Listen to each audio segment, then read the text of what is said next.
Hey everybody, this is Harvey Sluggo Wasser. I'm back with the 229th Green Grassroots Emergency Election Protection Coalition Zoom call. We're starting with 97 people. Everybody is more than welcome. We're going to be joined in a few minutes by the great U.S. Representative Jamie Raskin of Maryland. We're going to be talking about election protection, voter rights, nuclear power, the ongoing fascist assault on American democracy.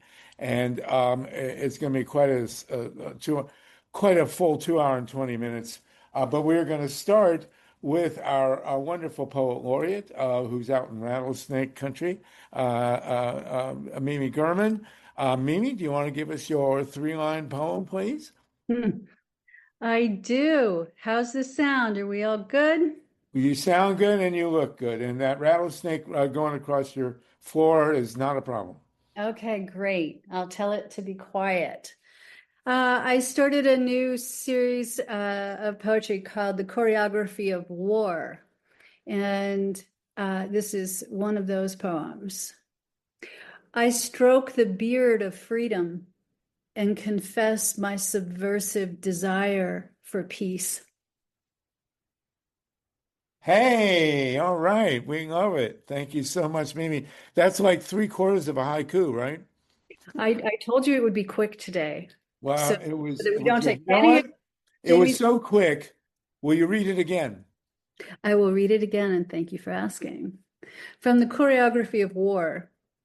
I stroke the beard of freedom and confess my subversive desire for peace.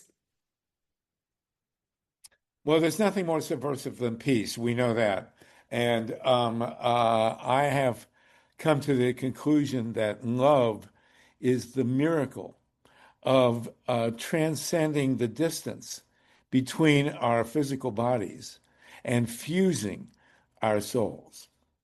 So there Love you is all, Sluggo. Love is all. Love is all. Love is all you need. And we are climbing. I know everybody's here in anticipation, and many of you are here in anticipation of the gay Congressperson, Jamie Raskin. We have Mike Hirsch to thank for that. Mike, thank you for inviting Congressperson Raskin. Our engineer is Steve Caruso in Central Ohio. And we are seeing right now, our nation is in the throes of perhaps the most impactful legislative battle in our history, which is this horrific bill that Donald Trump has put forward, basically determined to extinguish Social Security, Medicare, Medicaid, as well as the basics of our core democracy in this country. And we're going to be talking with Congressperson Jamie Raskin about that. We're joined but with Howie Hawkins, former presidential candidate on the Green Party. Howie, great to have you with us. David Saltman, whose illustrious career in broadcasting would require about an hour to discuss. Kevin Camps is going to be with us. Kevin, I'm going to hope to give you, our format is we have lined up people to, after Congressperson Raskin gives his talk, to ask 60-second questions. If we can keep it to 60 seconds each, we will hopefully get a bunch of people in. We are also joined by the mayor of Waldport, Oregon, Mayor Heidi Lambert, who is involved in one of the most interesting and important legal battles in our country today, the battle of a small town mayor duly elected to keep her seat in the face of a fascist assault. And we may ask Congressperson Raskin to consider putting in an amicus brief in the lawsuit that's going on that. We have Chuck Panaccio with us, and we're hoping also to be joined by Mimi Kennedy, the great actress, and Greg Palast, one of our great voting rights election protection activists. Meanwhile, very quickly, Howie Hawkins, you were a pioneer, have been a pioneer of ranked choice voting. And I see John Steiner is with us from Colorado. We got the horrible news this morning that one of the people who was marching in Boulder, Colorado, for the freeing of the hostages in the Middle East, has died of her wounds from the firebombing that happened in Boulder. A horrible, horrible situation, and our hearts go out on that. John Steiner, it's good to have you and Margot with us as always. Howie Hawkins, you have pioneer the rubric of ranked choice voting and instant runoffs. Can you tell us very quickly what you think the impact of that has been in this mayoral race, which was won by Mamdani and Linder, the progressives in that race? Howie, what can you tell us very quickly about ranked choice voting and its possible future in the American electoral scene? Well, what it does is eliminate the spoiler effect. So people could vote for and rank the progressives, Mamdani and Lander, without worrying that the vote would cancel each other out like it would in a plurality election. So the real majority would come through. Now, in this case, they are going to count them, and Lander's votes are going to give Mamdani enough to go over the 50%. That count will be released tomorrow, presumably. The problem in New York is that they got this Frankenstein. It's ranked choice voting in the primaries, but plurality winner in the general.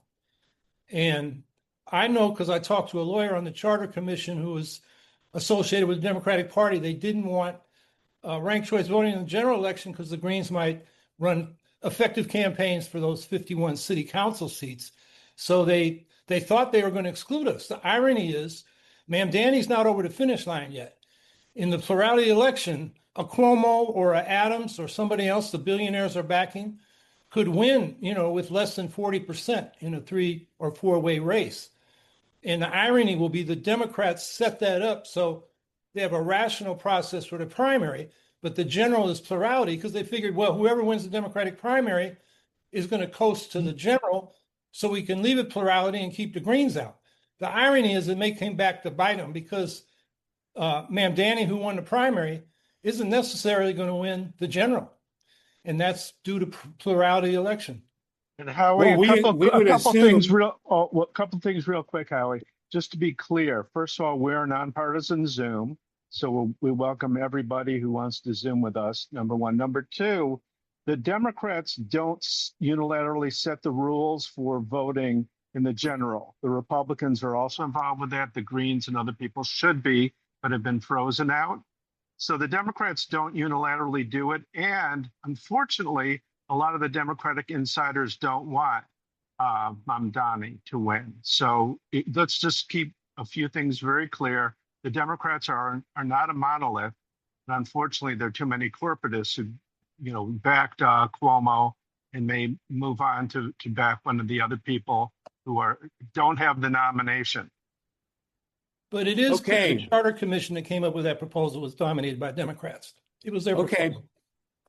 Well, it's going to be interesting. Clearly, in the general election, we can expect Andrew Cuomo to unite with Eric Adams in some way, the incumbent, and of course, Mamdani will run in relationship in some kind of relationship with Linder. So it's going to be a very interesting race come November, and but certainly an earthquake in Democratic Party politics here with Mamdani's victory. Ray McClendon is with us from Georgia with a pile of voting rights issues there. Carl Grossman, the great No Nukes leader, is also with us. I do want to mention a very important announcement by Tom Tillis, the incumbent Republican senator from North Carolina. I think many of us know, and I think we're well over 199 people right now. Tom Tillis, the incumbent Republican senator, U.S. senator from North Carolina, has announced that he's not going to run for re-election. Now, I saw, and I urge everybody that you can easily find a speech that Tom Tillis gave in front of the Congress. He's a Republican from North Carolina, but quite a sane one. And he gave a marvelous speech about why he was not going to run for re-election and why Trump's bill here is an egregious assault on Medicaid, which is so important to us. I strongly recommend everybody Google Tom Tillis and his speech in front of the Congress here. It's a very big deal that he has announced he's not going to run for re-election, because if the Democrats can persuade the very popular former Governor Roy Cooper to run for that Senate seat, he will most likely win it. And there will be a flip of a seat in the Senate, which, as we know, has a big impact these days. David Saltman has a hand up. Go ahead, David. Let's get you unmuted. And John Seeley, as we wait, if you want to get in a couple of words before we're joined by Congressperson Jamie Raskin, that would be fine. David? Can you hear me? Yes, go for it, please. Yeah, Howie, I live in New York, and this was my first ranked choice election. And I've been saying to everybody, I totally agree with you. It doesn't work. In fact, it works the opposite way unless you have ranked choice in both the primary and the general. The effect, in my opinion, and tell me if you agree with this, what you said, the spoiler effect goes away. But what happens when it's only in the primary is it cuts out good candidates. So Brad Lander is not on the ballot at all, and Mamdani and Cuomo and Eric Adams. they're on the ballot twice because they're both running for two different parties. So unless you correct me if I'm wrong, but it strikes me that unless the entire election is ranked choice, it's a disaster. Well, the Democratic, Howie, you want to speak to that? Yeah, the Democratic primary determines who the Democratic nominee is. And Yeah. I think that's fair. You know, it should be the Democrats do that. And a ranked choice vote is the way to find the candidate that is most supported by the Democrats. So Lander wasn't. Now, there was a question leading into the primary if Zohran Mamdani would take the working families line if he lost to Cuomo. And there was a good article in City and State where the leaders of DSA, Mamdani's campaign, and Working Families Party said, no, we won't use it. We'll just let Cuomo go ahead. But they could have. And then you get to the general, you know, you'll find out who's the most popular in a ranked choice vote, not in a plurality vote. So I think it's fair that Lander's not on the ballot unless he was put up an independent line to run, you know, anyway, like Cuomo and Adams did. But that shows they are, even though they claim to be Democrats, not that loyal to the Democratic Party. They didn't pledge to support the winner. And so they're sore losers. Well, it's going to be a very interesting election. There's no doubt about it. And but right now, the focus, of course, nationwide has to be on this horrible bill that has been put forward by the Republicans and by Trump, but is supported by, well, very few, but some Democrats, that, as we know, would destroy Social Security, Medicare, Medicaid, as well as the basics of our democracy. We're joined by Marianne Williamson. Marianne, it's great to see you. I've been trying to get a hold of you. We want you to come back on as a guest. I know we had some scheduling problems last time we tried that. But Marianne, if you will contact me after the call, we can arrange a date for you to come on to speak to us. That would be great. I think you're unmuted, Marianne. You want to say hi? I'm trying here. I'm having a Yeah, hard you're good. You're good. We can hear you. Can you hear me? Yes, we can. Yeah, I don't know why I can't get the video off. Yeah, thank you, Harry. It's always so good to see you. And Likewise. this is just such an awful time. Awful, awful, awful. Well, we need your sage advice. So if you'll come on and be our guest in the coming weeks, we would appreciate it. We appreciate your presence as a candidate, and you obviously haven't folded your tent. So it's great to have you with us, and please do join us in the future. So please contact me. Sure. Okay, great to have you. Thank you. I want to mention to Kevin Camps, Kevin, we now have 4 governors at least who are supporting the alleged rise of nuclear power. And I wanted, Steve Caruso, I sent you the link. There's an extremely important omnibus article in today's New York Times about the rise to domination of the global renewable energy industry by China.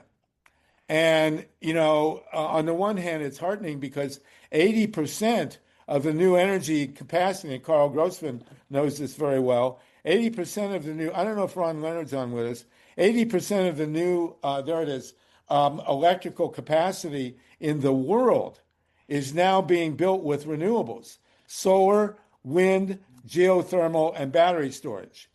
And the upshot of this article in the Times, which is a very powerful piece, very comprehensive, Steve, I think, has posted the link there. I highly recommend it to everybody to take a look because it is our future. On the one hand, it says that China is dominating the transition to renewables worldwide, which is not a great thing for the United States. But on the other hand, it emphasizes that this transition is happening. And it's critical for that. We are pushing one of our campaigns affiliated with these calls, these Zoom calls, is to first and foremost get Dodger Stadium in Los Angeles totally solarized, because the position of Los Angeles in the world, and also the fact that the Olympics are coming to LA in 2028, and Dodger Stadium will be the venue for baseball. And we want at least one of the major facilities in the 2028 Olympics to be totally solarized. Kevin, do you have a quick talk on what's happening with the Democrats and renewables? Because we want to raise that with Jamie Raskin. Kevin Camps, are you unmuted? No, you're not unmuted. And John, I'm unmuted. Get to you. Yeah. Hello. Oh. Kevin? Yes, I'm here. Okay, so we have this bill now includes, this Trump bill includes not only killing the subsidies, federal subsidies for renewables, but also taxing renewables. This is a new Hey, twist. Sluggo, I don't mean to interrupt, but we were joined by Congressman Jamie Raskin. Okay, Kevin, can we come back to you afterwards? And John Seeley, Yes. I know you've got your hand. We'll come back to you. We do want to welcome our Representative Jamie Raskin. Jamie, you're with us? We've got to Jamie make him a Raskin? co-host. He's been a Okay. co-host. Okay. We're ready to Jamie go. Raskin, you're with us? Hello. Hey, how are you? We're still working to get that statue up the street in D.C. with your father to replace General McClellan. We hope that happens, and we're still pushing for recognition of Sally Hemings as the third First Lady of the United States. But in the middle of a fascist takeover, let's have a great intro for you from Mike Hirsch. Go ahead, Mike. Well, it's always a great honor to welcome my friend Jamie Raskin to any Zoom or birthday party or anything whatsoever. Jamie, you're such a positive force of nature. You're so wise, smart, and humorous. You bring optimism wherever you go. Literally, people will say so-and-so doesn't need any introduction. Well, you don't really need an introduction, but I'll give you a brief one anyway. I've known Jamie for quite a while. I was in the small group of people that urged you to run for state senate when it seemed impossible. And you went ahead and you made the impossible seem inevitable. And the rest is history. And in this point of history, this dark time, it's really great to know that there are people like you who are leading the fight to protect democracy, to foster democracy and freedom, and to uphold the Constitution. You went from teaching it as a law professor to living it as a member of Congress, and I couldn't be prouder to have you as my member of Congress and to welcome you to this Zoom. Thank you so much, Jamie. Yes, Jamie, this is our 229th gathering. You were with us once before. We have 245 people in the audience, and we're being live streamed, and this will be rebroadcast. So, and I assume behind you, that is not a hall of Congress, but we're happy to have you with us. So please, in this darkest time, our calls do have a strong focus on voting rights, and election protection, and we will focus on that as well as on renewable energy. But we want to hear from you first. So, Jamie Raskin, please take it away. Well, thank you kindly. That means a lot to me. Mike, thank you for your very sweet, kind words. And yes, P-Day means a lot to me. I think you were probably the first group ever to endorse me. I think Hirsch got the endorsement for me when I was running for the state senate. And those were the days when I was the underdog of all underdogs. I ran against a 32-year incumbent who was the president pro tem of the Maryland Senate and had introduced pro-Iraq war resolutions, had introduced legislation to expand the death penalty, was blocking marriage equality. And so anyway, I got to run on a totally progressive Democratic platform. And I will never forget your guys being there with me. And I remember when I announced our local paper had an article quoting a pundit who said Raskin's chances of victory are considered impossible. And then 9 months later, we got 67% of the vote. Wow. And the Washington Post had an article quoting a pundit who said Raskin's victory was inevitable. So we went from impossible let's hope to the same happens. Let's hope the same happens in 2028 when you run for president. But go ahead. Well, I appreciate that. I really do. And I thank PDA for your steadfastness and your perseverance through these years, because, we're obviously in the fight of our lives with these people. And, to talk about authoritarianism, which PDA has been talking about for a long time, is no longer seen as hyperbole by anybody. I mean, we are up against it everywhere we turn. So, look, when we say we're defending democracy, it leaves me a little bit cold because it makes it seem like democracy is a static collection of practices and rules. Democracy is always a project. It's always an unfinished draft. It's always something in motion. And PDA understands that and has been fighting always for a more perfect union to open up democracy. I mean, when we defeat these people, and we will, when we get through this nightmare, and we will, we can't go back to where we were before. I mean, take just the question of statehood, for example. And I'm not talking about statehood for Canada or for Greenland or for Panama, independent countries that don't want to be states. I'm talking about Washington, D.C. I'm talking about Puerto Rico. I'm talking about millions of disenfranchised U.S. citizens who are in the Republic. We need a constitutional amendment on the right to vote. We need to pass the John Lewis Voting Rights Act so we can undo the severe damage the Supreme Court inflicted on us in Shelby County versus Holder, where they basically decapitated the Voting Rights Act and Section 5 of the Voting Rights Act by abolishing the pre-clearance provisions of it.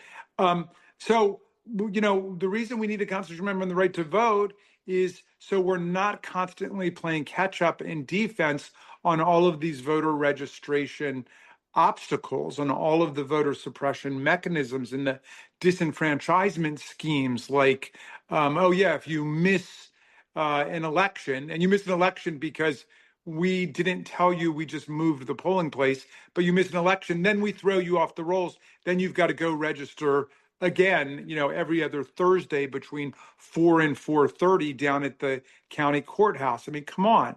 And this sort of stuff is just going on all over the country. When you look at Georgia, North Carolina, Texas, anytime I go out to these states and they invite me there, I'm talking to the voting rights groups, and it's just outrageous, the rules and the regulations that are taking place. So anyway, we got to fight not just to defend democracy, but to expand democracy, to revitalize democracy, and to move forward. And that's true in the political sphere, and it's true in the economic sphere. It's true with respect to the courts that have been utterly kidnapped and deformed by the Federalist Society and by Donald Trump.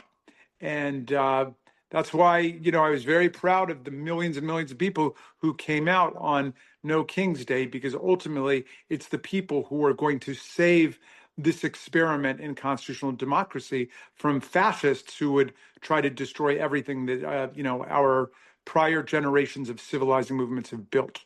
So I'm happy to yield back and take any questions or thoughts from people.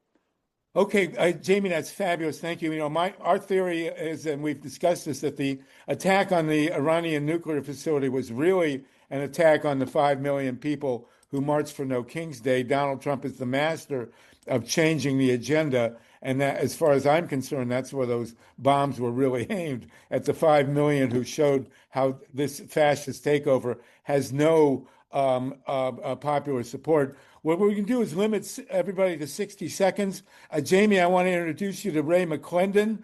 Ray, if you got 60 seconds, please. Ray is one of the great democracy activists in our country. He's based in Atlanta. And then we're going to go to Alan Minsky for 60 seconds as well. Ray McClendon, can you introduce yourself to Congressman Raskin, please? Ray has an organization, Communities United. Go ahead, Ray. Yeah, hello, Congressman. It's a pleasure to be with you. I'm with a group called Communities United for Justice. We've formerly with the NAACP in Georgia and have been working in voting rights in Georgia and across the Southeast with the Center for Common Ground and the great Andrea Miller. One of the things that we're very concerned about now, in addition to this big ugly bill, is what are the voting rights provisions and election provisions that are hidden in this bill that could potentially impact voter suppression escalating in various elections, both municipal and federal elections going forward. And I wanted to get your take on it. We've heard a lot of different rumors about what's in the bill, but wanted to get your take on the impact on voting and voting rights that's being backdoored into this bill. Well, Ray, I appreciate it very much. And the reason why there's different, rumors and conflicting reports is because it keeps changing on a daily basis. We don't know exactly what's in there now. And all of this is being done behind closed doors. And until the Senate votes, we won't know finally what's in there. I mean, everybody is very concerned about the pasting of the SAVE Act into this monstrous job killing, budget killing reconciliation bill. The SAVE Act basically says that when you go to vote anywhere in America, you've got to bring with you either your passport or your birth certificate and your driver's license. So you've got to prove that what your current name is, your driver's license, corresponds equally exactly to your birth certificate or to your passport. If it doesn't, then you've got to somehow get that corrected. Well, the first thing that pops out at you is immediately that 35 or 40 million women in the country who've gotten married and changed their name, which is still a majority of women, are not going to be able to vote. They would need to create some kind of certificate explaining that they've changed their name. Then they've got to produce their wedding certificate and whatever change of name form goes along with that. I mean, this is ridiculous, right? I mean, this just makes no sense at all. They're presenting this as a mode of certification that's required to keep non-citizens from voting, which of course is not a problem in the country because there is no evidence that non-citizens are voting illegally anywhere in the country. I mean, you're talking about a couple of dozen cases. You're far more likely to be hit by lightning than you are to live in a place where non-citizens vote. And the non-citizens who voted last time, there was like a handful of cases, all said that they went to vote for Trump because he told them to go and vote. I mean, they're all Trump voters, like the ones who do that. So in any event, this is ridiculous. We have gone all the way through American history up to this point without a requirement that you show that your current name matches your birth certificate name. And if not, you've got to produce the wedding certificate or the change of name form or what have you. Well, this is just a backdoor way of repealing the 19th Amendment, is one way you could put it. Jamie, it's very important, please, that we have Ray McClendon in touch with your staff. Ray Please. is an incredibly important leader in the voter rights movement and is based in Atlanta, where a lot of it really takes place. So if there's some way we can put you in touch with Ray on a working basis, it's really critical. We appreciate that. Please do. Mike Hirsch has all my numbers and everything. Yes. Okay. Alan Minsky, and then we're going to follow it up with Mayor Heidi. Go ahead, Alan Minsky, and then we'll go to Ali 60 Hawkins. seconds. And first, just very quickly, what is the status of the SAVE Act with the big ugly bill right now? How deeply enmeshed is it, or is it not? Just to clarify. Well, the last I heard was they were not going to be able to attach it because of the parliamentarians' ruling that it was by reconciliation. So, not a reconcilable issue. So, okay, very quickly, thanks to Ray bringing up the Center for Common Ground. And on Wednesday, we are actually having a launch event of the Tim Carpenter Institute in coordination with the Center for Common Ground, in which the newly formed Tim Carpenter Institute will introduce its Democracy Defenders program, in which we have Secretary of State Jana Griswold, former Assistant Secretary of State Robert Wilson from North Carolina. And we're going to build out in 51 states democracy defenders in advance of the 2026 midterms so that people can understand exactly, as Jamie said, how to vote. However, I want to just pivot a little bit. We're obviously 4 days away from Friday, the 249th birthday of this country. And your thoughts on how we, as progressives, I believe we are the true patriots. You are understood to be a brilliant patriot, and how we, who are progressives, can reclaim and secure the messaging heading to our 250th anniversary from MAGA, that we are the patriots. Yeah. We are the ones with the beautiful vision. Thank you, Alan. Thank you for your leadership and activism and for that point. I mean, that's why I love the No King's Day so much, because it was all about reclaiming not just the mantle of patriotism, but the mantle of American history. I mean, Donald Trump is a guy who never, ever talks about the founders.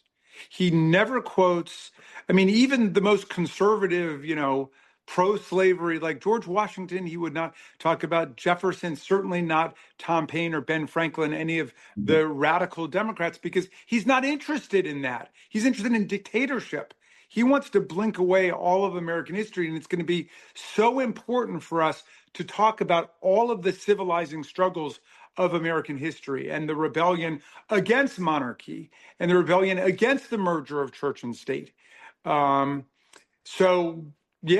think that's our obligation. We've got to help rediscover that. I mean, they're trying to destroy American history and blink out the truth of everything that's happened to us. You saw the thing about how they canceled the Enola Gay exhibit at the Smithsonian because somebody plugged in the word gay and it came out Enola Gay, which of course was the name of the wife of the pilot who flew the bombs that were dropped on Hiroshima and Nagasaki. But they just got rid of it because they thought it was LGBTQ. I mean, we're dealing with morons in addition to fascists at this point. Well, I think we should rename that. We should rename that airplane the Enola Lesbian. I think that would be a great step forward.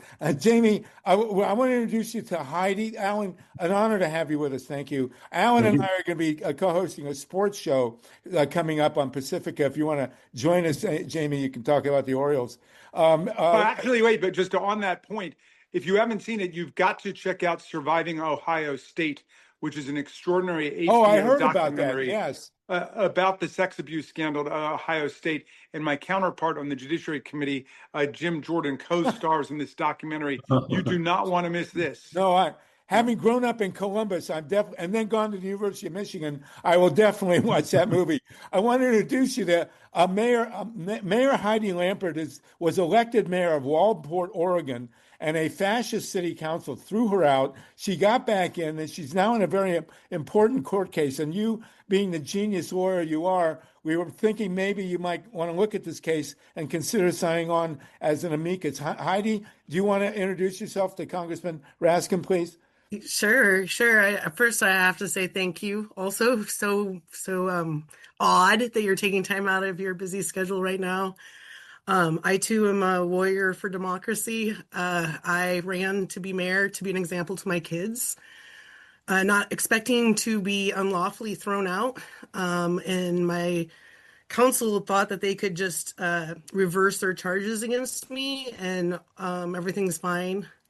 But I'm going to court on July 15th asking the judge to not dismiss my case and to hold this council accountable for the damage that they've done to me and my reputation and to politics in general. So I guess I'm humbly asking if your office could help me with an amicus brief. Go ahead, Jamie. Yes, send me the stuff by all means. I'd love to look at it, and I will give you my thoughts and whatever I can do to help. Where were you mayor? I'm sorry, I missed the name of your town. It's in Waldport, Oregon. It's a little coastal town of 2,000 people on the West Coast, which seems very far from you. However, it's very relevant. Terrific. Well, please send me all this stuff. I'd be delighted to look at it. Well, it's an astonishing story, and the major motion picture will star Jodie Foster as Mayor Lambert. So you want to be a part of this. We've gone into it in a great deal. It's really a mind bender. This is Howie Hawkins. Thank you, Heidi. This is Howie Hawkins. Howie was the Green Party candidate for president and is one of the pioneers of ranked choice voting, which is, of course, a big deal now. And so he wanted to talk to you for a minute about ranked choice voting and instant runoffs. Go ahead, Jamie. Howie. Well, Congressman, I really appreciate your advocacy for ranked choice voting, including proportional ranked choice voting with the Fair Elections Act, and for getting rid of the Electoral College and having a direct election for president. So I wanted to ask you, I know there's only, last time I looked, 7 or 9 co-sponsors of the Fair Election Act. Where are the progressives? That's one question. Another, and this is to you, it would be great to have a bill in the hopper we could campaign around to replace the Electoral College with a ranked choice direct vote for president. And the third thing is ballot access. I'm in New York. Thanks to Andrew Cuomo, it now takes 45,000 signatures in 42 days to get on a statewide ballot. So in the 22 governor's race and in the 24 presidential race, we only had Democrats and Republicans on the ballot for the statewide offices. And we're the only state in the country that only had 2 choices in the last presidential race. So John Conyers had a great bill in the late 80s called the Fair Elections Act. So it'd be great to have that in the hopper too to organize. Okay. So Thank you, Howie. Howie, thank you for all those great questions. Let me see if I can remember them. Number one, we only have 9 people on our bill. That was before the New York City mayoral election. And believe me, I stayed up that night and I wrote another Dear Colleague letter to the Progressive Caucus saying, everybody needs to get on ranked choice voting now.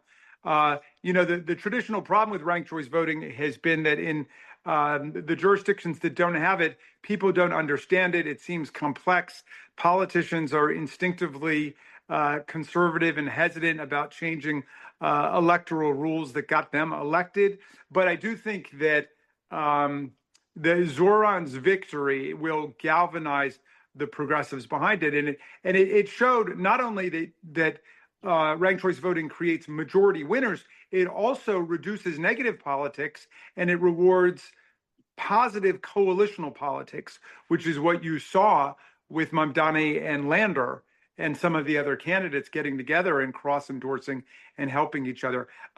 We will do the constitutional amendment for a direct national popular vote. As you know, I'm very involved in the National Popular Vote Interstate Compact, which is not itself a constitutional amendment. It's getting the state legislatures to say they'll cast their electors for the winner of the nationwide vote rather than the winner of the state. And we are now more than 2/3 of the way there. So we're making great progress there. Of course, a constitutional amendment is a 2/3 vote in the House, 2/3 vote in the Senate, 3/4 of the state. So that's going to be further down the road, but I'm all for what you're saying, which is a direct national popular vote with ranked choice voting rules rather than, a plurality winner, which is what we've got today. Well, today we don't even have a plurality winner.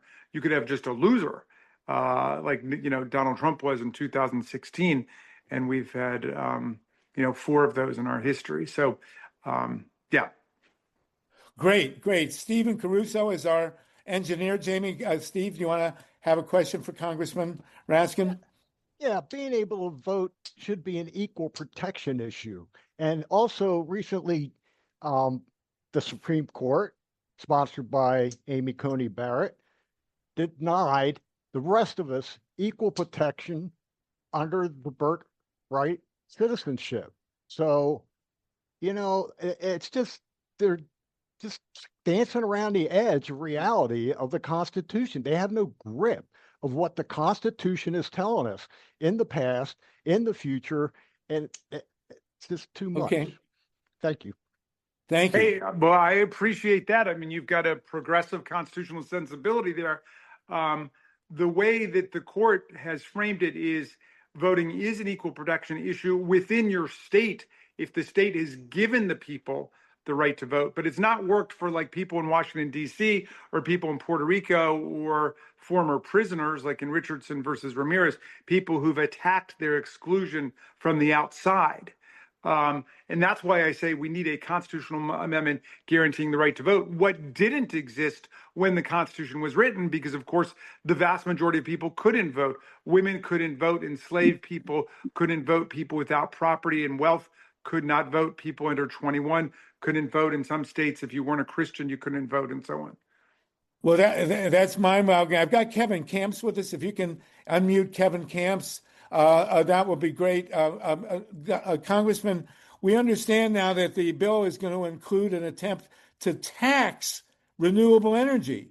In addition to killing the subsidies for solar, wind, tidal, geothermal, we now have 4 Democratic governors supporting more nuclear, which is an absolute suicide pact as far as we're concerned, including Governor Newsom in California, who's been leading a charge to kill solar energy. What can we do to reverse the Democratic Party's slide into supporting nuclear and opposing renewables?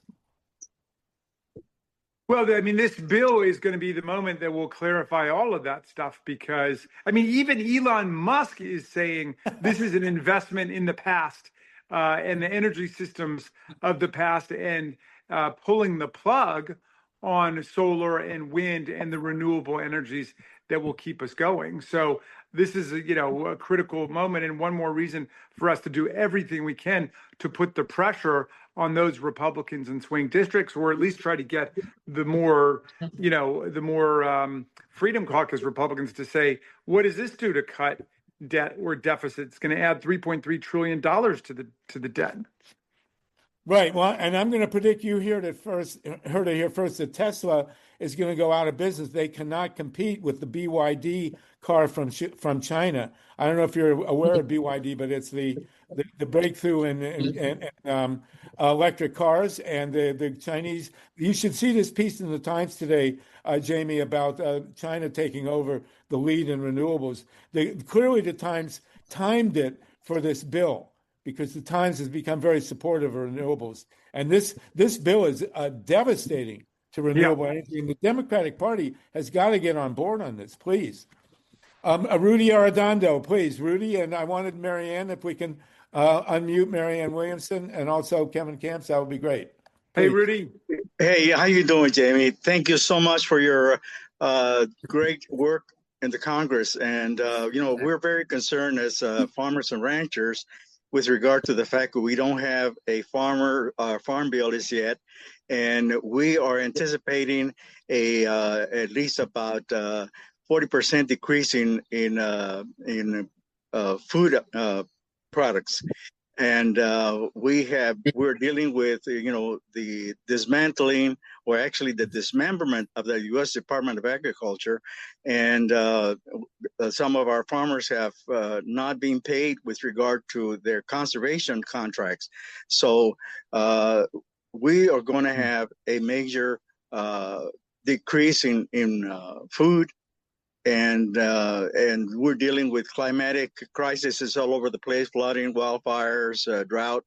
So we're concerned about that, and but nobody's talking about that. So, well, look, I mean, you guys are getting hit on all sides. The assault on the Department of Agriculture, the outrageous immigration raids taking place in farm country, and the attack on all the environmental provisions. all I can say is if we can have a breakthrough with some of these Republicans from the rural districts and we could get some of them to defect from this, then maybe we'd be able to throw a monkey wrench into what they're doing. I mean, even Trump, I think it was 2 Thursdays ago, said, "Oh, he heard from the Secretary of Agriculture. He's hearing from all the big agribusiness concerns that these ICE raids are killing farm country because they sweep some people away, arrest them, send them out of the country, not for any crimes, but just because of their documentation, and then nobody else will come to work, and so it's totally undercutting them." So Trump said, "We're not going to enforce it anymore." And then Stephen Miller read him the riot act the next week, and then they reversed themselves. Then he said it again, and they reversed themselves again. So, I mean, I don't know what to say. I mean, they're trying to confuse the country. They are all on that side. And like you're saying, Rudy, it's a very dangerous situation. Right. We have Kevin Camps, I believe he's your neighbor in Tacoma Park, who works on nuclear issues with Beyond Nuclear. It seems to me one wedge might be renewable energy. The biggest wind industries in the country are in Texas and Iowa. By far, Texas wind energy in Texas at night is too cheap to meter. They give it away free. And Yeah. the renewable industry really does cut across now party lines. Maybe it's a wedge. Kevin, do you want to raise that issue with your neighbor, Jamie? Hello, Congressman Raskin. This is Kevin Camps with Beyond Nuclear. We are headquartered in Tacoma Park, Maryland, so Of very course. proud constituents of yours. I just wanted to, as Harvey's saying, wind and solar have been sabotaged at the state level, now at the federal level. Nuclear has enjoyed massive subsidies since the Manhattan Project. One issue I just wanted to ask your opinion about, since high-level radioactive waste transport routes go right through Tacoma Metro Station on the CSX rail line, how can we get consent for dump sites to be passed at the federal level? Because Trump does not support consent on multiple levels. But most recently, the Supreme Court just ruled against the state of Texas, saying no to a high-level waste dump in its western edge. So the fight is on to try to stop these dumps. We have state laws in Texas to New Mexico against them, but we're facing a freight train, not just metaphorically. Yeah. Kevin, as you know, Trump is not big on consent. Yeah, I mean, he doesn't support consent for sexual relations, much less nuclear dumps. But Right.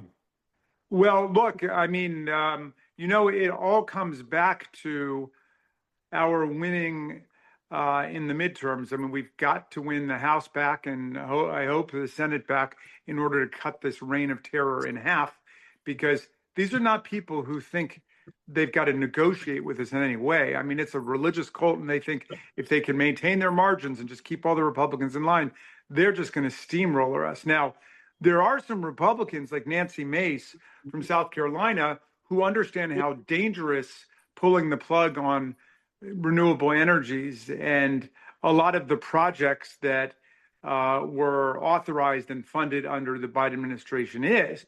But instead of just opposing them, they're trying to get little carve outs. Everybody is engaged in special pleading. So instead of saying, well, no, let's not destroy all the progress we're making in wind and solar and so on, they want a carve out for their state, and it's like if their state is going to get hit hard by dismantling Medicaid, they don't say, let's do something different. Go ahead and throw 14 million people off of Medicaid, but we want a special deal for my state. Give us some funding. I mean, it's really unprincipled. We're just dealing with a gangster state where everything is a bunch of mafia side deals. Yes, and renewables, as Kevin is a great pioneer, along with Carl Grossman, who's on with us. Renewables is really a key industry, especially as I mentioned in Iowa and Texas, where maybe we can make some headway. We also want to emphasize, Jamie, this has been an election protection call for 5 years now. We need to make it some kind of alliance with Mark Elias and the Democrats who are working on voter rights. Otherwise, we're not going to win in 26.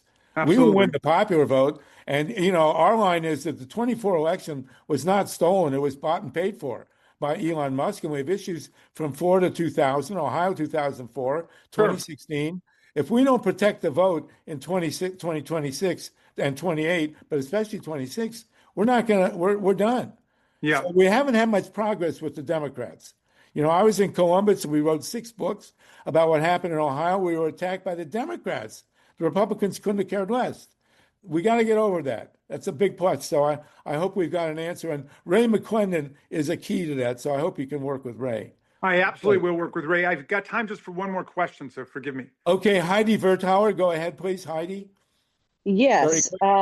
Very quick, I 60 wanted, seconds.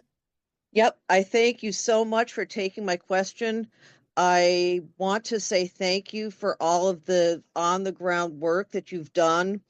I'm an ecological advocate and deeply concerned about climate change and want to see alternative renewable energy resources lifted up. And I want to know if you have been thinking of running for president, because I know that when Les Aspin ran for president, or not for president, but when he was given the role of from the House Armed Services Committee to the Okay. the Secretary of Defense, that his positions, he wasn't as strong as he was. Okay. Jamie? My answer to you is yes, I am thinking about that. Oh, good. Well, you remember what Jimmy Carter's mother said when he told her he was going to run for president? She said, of what? So I hope you're thinking of President of the United States. Jamie, we love you. Thank you for coming with us. We support you. It's great. We need your help on on voting rights, and we need your help on renewable energy. Thank you so much. Love man. you guys back. Hang tough, everybody. Hang tough. We will. As long as you're with us, we're hanging tough, bro. You take care. Thank you. And thank you, Mike Hurst, for bringing Jamie with us. What a great session. Thank you. All right, no nukes, everybody. Election protection. We're at 252. We have 265 people still with us.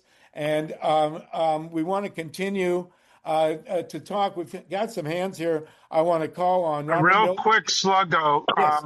I noticed some people are leaving. Please don't go. Even though you came for Jamie, stick around. We've got a lot of good stuff.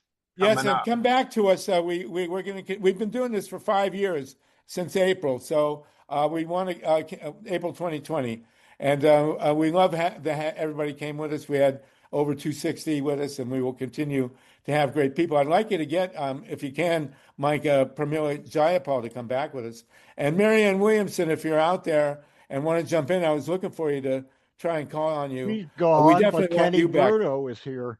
Kenny Bruno. Kenny. Where are you, Kenny? I wanted to call on you, but you didn't raise your hand, and I didn't have an unmute for you. Kenny Bruno, if you want to jump in and make a couple of comments, please raise your hand. That would be great, okay? Robert Milton, Donald Smith, Howie Dewitt, Jeffrey Tardaglia, and Kenny Bruno, raise your hand. I want to call on you, please. Robert Milton, go ahead. And also, or is it Mitten? John Steiner, if you're with us. I saw you, but you didn't raise your hand either. So please jump in. Go ahead, Robert Milton. Robert? I believe it is Mitten. Robert, Mitten. please go Robert ahead. Mitten, please. Then Donald Smith. Howie Dewitt, Jeffrey, but we want to get Kenny Bruno and John Steiner with us. John, you've been co-hosted. Kenny, let's get you co-hosted as well. Go ahead. Donald Smith, unmute. Robert is unmuted. Oh, no. Oh, okay, Donald. Go ahead. And Robert Mitten. Robert Mitten and Donald Smith. Go ahead. Well, I was going to ask, Representative Raskin about this book that I read by Washington Post's by 2 journalists, DC journalists from the Washington Post and Politico, called Unchecked, and in short, it blamed Nancy Pelosi for the failure of the impeachment of the 2 impeachments of Donald Trump. She dragged her feet on impeachments, didn't allow them to investigate. And Jamie Raskin is talked a lot about in those books. So I wanted to ask Raskin about it, but maybe other people have read it. It's an interesting topic. Okay. So anyway, what's the name of the book? Unchecked. Okay, well, we'll check. Everybody check out Unchecked. Thank you for that. Sluggo, I've got an insight on that. When W. Bush and Dick Cheney were committing war crimes in Iraq and Afghanistan, a lot of us were organizing for impeachment at that point, including Congressman John Conyers at the time. And Nancy Pelosi ordered Conyers not to go forward with that because she felt that Newt Gingrich's downfall had to do with his impeachment of Bill Clinton over sexual misconduct. And so that was the lesson she got. So she was 100% against impeachment. So it's very plausible that she slow walked it. Yeah, well, as far as I'm concerned, Bill Clinton should have resigned before dragging us to the impeachment nonsense. That's another story. Kenny Bruno, do you want to jump in? And John Steiner, please raise your hand. We'll get you unmuted if you want. Also, I want to say hi to Hetty Tripp. We have 230 people with us. Howie Dewitt, Jeffrey, and then Maggie Boyd. Go ahead, Howie, please. And then Heidi. And also Howie Hawkins, we want to hear from you again, too. Go ahead, Howie Dewitt. Sure. So we talk a lot about principles on this podcast, but I'm wondering what is going on in terms of levers of power. So specifically things like the vote in New York where Kamala Harris got 0 votes in a particular district. I think it's called Rockland County. Yeah. That's, statistically impossible. So I'm wondering who's heading up any sort of activism around that. Another one would be, so with Mamdani, it appears that a lot of his power comes from the fact that he's got a mom who is very well connected in media, very well connected internationally, and very connected as a professor. So what momentum we're building around that. And then as far as the final people power organization, so the No Kings was pretty successful, but we're also facing a lot of momentum questions around the fact that the agents are going with masks now. There's assassinations happening. People are showing up to city halls to protest, but what is going to sustain that movement? Well, from your lips to God's ears, I hope we'll hear some good answers as we proceed. Thank you for that, Howie. Jeffrey Tardaglia, and then Maggie Boyd. Jeffrey, you're muted. Go ahead. This is Jeffrey. I'm an advocate here in Sacramento, and on Wednesday, in front of the SB 42 is going to be coming up dealing with public financing. So it's just a heads up of what California does of what's going on. But anyway, it's just an election time. 9 o'clock in the morning is going to be in front of the state capitol, room 444. That's just a heads up. Thank you for that. And if you're in Sacramento and you can get that Gavin Newsom, tell him to stop killing the solar industry in California and to honor his agreement to shut Diablo Canyon. Totally outrageous that he stabbed us in the back on that nuclear plant.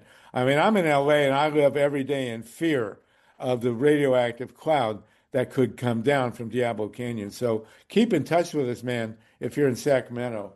And let's get the assembly to stop killing our solar industry. It's outrageous. Thank you. Maggie Boyd, go ahead. I'd like to know, I watched TV last night. Jamie Raskin was on, and he said there were 15 judges that were impeached throughout history. And this was all due to the fact that the Republicans want to impeach any judge that doesn't go their way. But I don't understand why, if judges can be impeached for bribery or income tax evasion or fraud or kickbacks, it sounds like Clarence Thomas checks all those boxes. Why isn't he being impeached? Again, from your lips to God's ears, I wish we had an answer to that. They can't find him because he's on, yachts belonging to billionaires all the time. But very good, very well stated. Thank you for that. I've got people muted here. Howie Hawkins, go ahead. You're unmuted. Okay, well, since you want to hear from me, I had a letter in the New York Times today, which is hard to do. I've been trying for years on the question of progressives and third parties. People might want to take a look at that. It's only 170 words. I was responding to Nate Cohn, who made the argument, he's one of their regulars, that the new third party is in the center, the new neoliberals, he called them. And he said, they'd have backing from rich people. I just ridiculed that. And I said, according to the polls, where people stand on the issues, the political vacuum is on the left. I know a lot of people here think you can fill that in the Democratic Party. I got a 13,000 word article contesting that position that should come out from Punch pretty soon. So, well, let's look up your letter, Steve. Maybe you can put the link to Howie's letter in the New York Times. I comment all the time in their electronic section, but this party alignment that's happening in New York is going to be really interesting to follow. But all people counting on retaking the Congress in 26, the number one issue in the 26 is election protection. It's voting rights. I mean, all the other stuff, I think everybody, if you held the election of 26 now and then again in 26, it'd come out exactly the same if you had a fair vote count. Yeah, So, the hard question of third parties. Look at New York. Both parties are pro-nuke. Now they want to put new nuclear plants, build new nuclear plants in New York. Green Party can't get on the ballot to contest that. So, okay, that's why you need at least a challenge from a third party a lot of times. You're absolutely right. Okay, Robert Mitten. Thank you, Howie. Robert Can you hear Mitten, me? go ahead. Can you hear me? Yes, and then John Seeley. Great. I was hoping to catch Jamie. I'm glad that you had him on. I live in Concord, North Carolina, which is Cabarrus County, and we have a crazy problem going on here. The damn Democrats will not support the progressives. And okay, now the registered GOP voters outnumber the registered Democrats here in Cabarrus County by 1,000. Now the unaffiliated voters outnumber the Republicans by 1,000 and the Democrats by 2,000. I am a new member, or was a new member of the indivisible group here in Concord. And did I lose you guys? No, you're here, but go ahead. Okay. Finish up. So they absolutely do not want to have anything to do with the progressives like me who voted for Bernie. One of the leaders of this group is saying that he can't wrap his mind around voting or supporting a progressive democratic socialist. And how are those Dems ever going to win if they don't take us in with them? I mean, they're already outnumbered. Okay, that's a good point, and we really appreciate it, Robert, and good luck in North Carolina with your upcoming Senate race. That's going to be very interesting. John Seeley and then Nicole Ong, please, and then Myla Reeson. Oh, just going back to something we were discussing an hour ago, I have to disagree with Howie Hawkins about wanting ranked choice voting in the final. I mean, Mamdani is much better off with trying to get a plurality than having to face a ranked choice thing in which all the media is hitting him from all sides. And the Cuomo people would be backing Adams as number 2 and vice versa. And we have to remember, although not many people believe it, there are Republicans in New York City. Trump got 37% in the Queens and more than a quarter in the Bronx and one Staten Island. And you don't want the Republican base combining with Cuomo's moderates, combining with Adams's Democratic black base.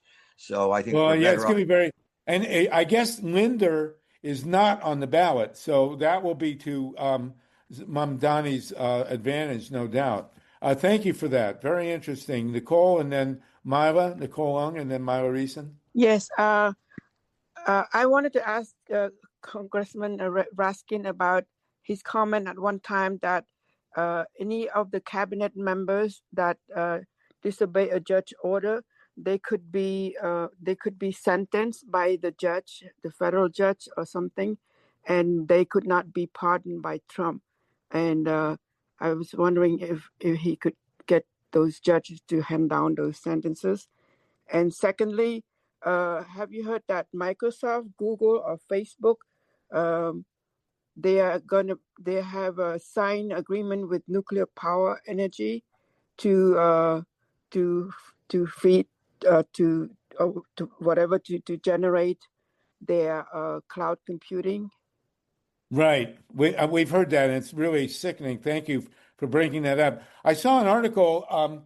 They had a picture of a giant AI facility in Indiana, and they're pushing for nuclear.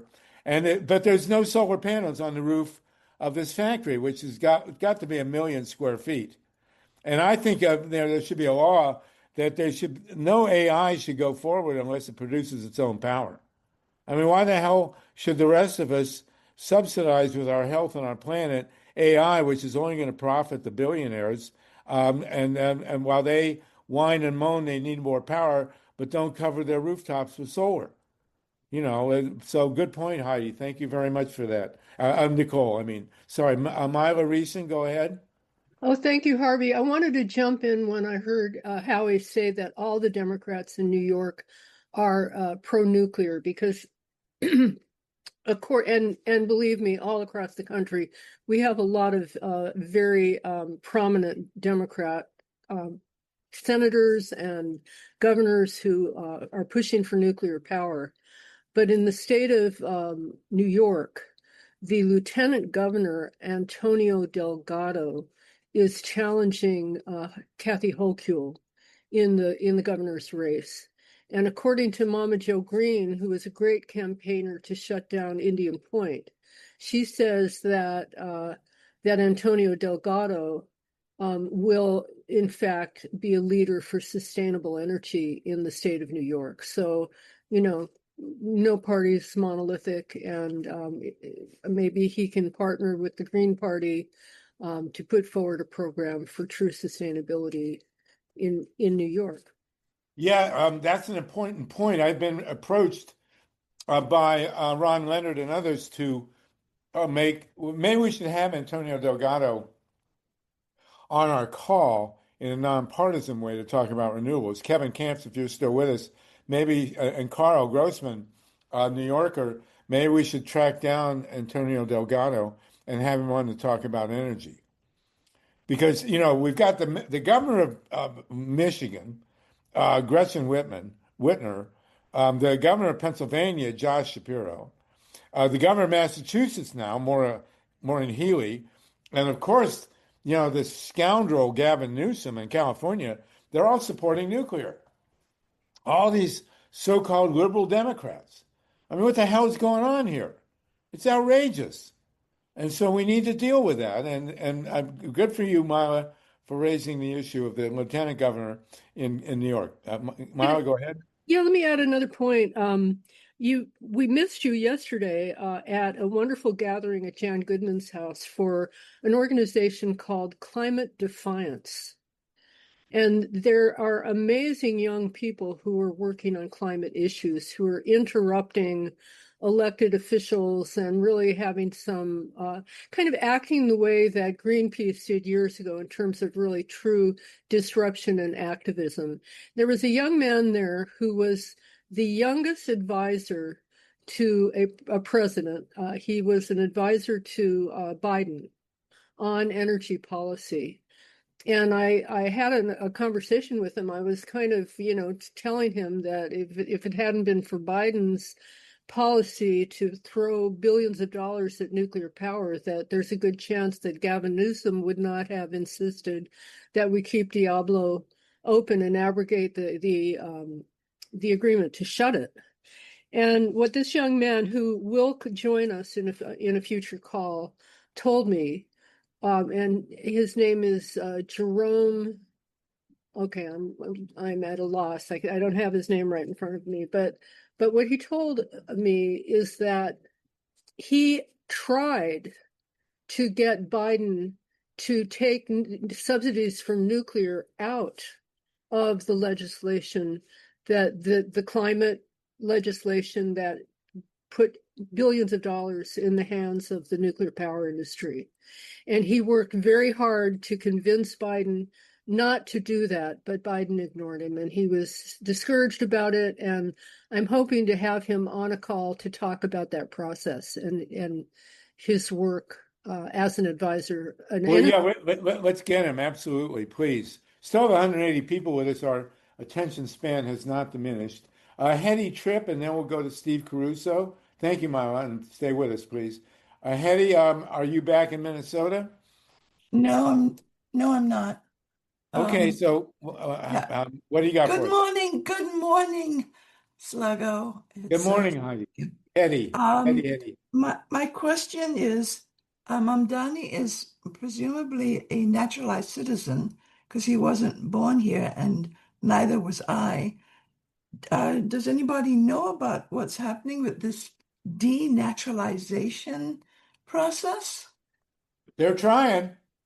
You know, he might yet get arrested by masked ICE agents, not out of the question. They say if you're under the domination of another country, then you're not a citizen. So if he's still a citizen of another country, they might use that as a wedge. Same situation with someone in my family. And they're like worried, well, am I going to get deported? And I'm like, no, because, you're a U.S. citizen. But yeah, anything else, Teddy? No. Well, that's an interesting point. I have read that they are trying to denaturalize him. So, Harvey, Yeah, Sluggo, there have been calls to deport him, not just Yeah. naturalize him, but to get him out So of the country, send him to that gulag in El Salvador. Who knows? Where is the Supreme Court on habeas corpus? I thought they ruled on that, said it was illegal to deport people. They're still grabbing people and deporting them and making them disappear. Back to the AI thing. Why is it intelligent to use nuclear power for computers?